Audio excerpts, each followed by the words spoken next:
ఇప్పుడు మనం బచ్చల కూర పప్పు తీసుకుందాం. దానికి ఫస్ట్ కందిపప్పుని బాగా కడుక్కొని వాటర్ పోసుకొని బాయిల్ చేసుకోవాలి. తర్వాత ఈ కందిపప్పులోనే మిర్చి యాడ్ చేసుకోవాలి, టొమాటోస్, బచ్చల కూర కట్ చేసుకొని వేసుకోవాలి,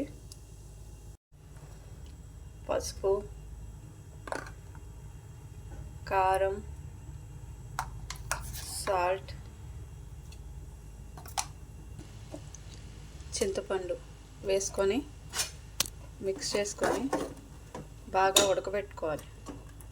కుక్కర్ ఉన్న వాళ్ళు అన్నీ కలిపేసుకొని చేసేసుకోవచ్చు. నేనైతే కుక్కర్ యూస్ చేయను, మామూలుగా చేస్తాను. పప్పు ఉడికిన తర్వాత కొంచెంసేపు చల్లార్చుకొని మెదుపుకోవాలి. ఇప్పుడు మెత్తగా పప్పుని మెదిపేసుకున్నాం కదా, ఇంకా తాలింపు వేసుకుందాం. కళాయి పెట్టుకొని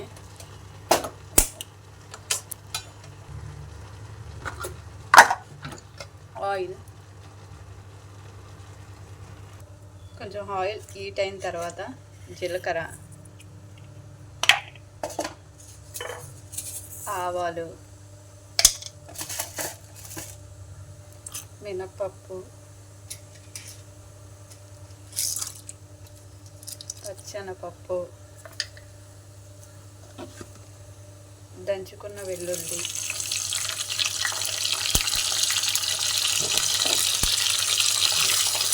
కలుపుకోవాలి. అవి వేగడానికి టైం పడతాయి. నేను ఇంగువ యూస్ చేస్తాను, నచ్చిన వాళ్ళు యూస్ చేసుకోండి, లేకపోతే స్కిప్ చేసేయండి. తర్వాత ఎండుమిర్చి,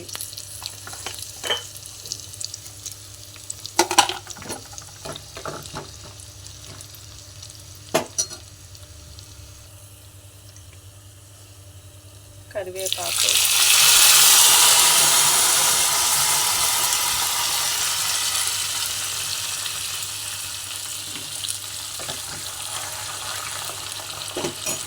ఇప్పుడు కొత్తిమీర మీకు నచ్చితే వేసుకోండి, లేకపోతే లేదు. నేనైతే ఇంట్లో ఉంటాయి అందుకని వేస్తాను. పోపు వేయటం అయిపోయింది. ఇప్పుడు దీన్ని పప్పులో వేసేసుకుందాం. పప్పులో వేసుకొని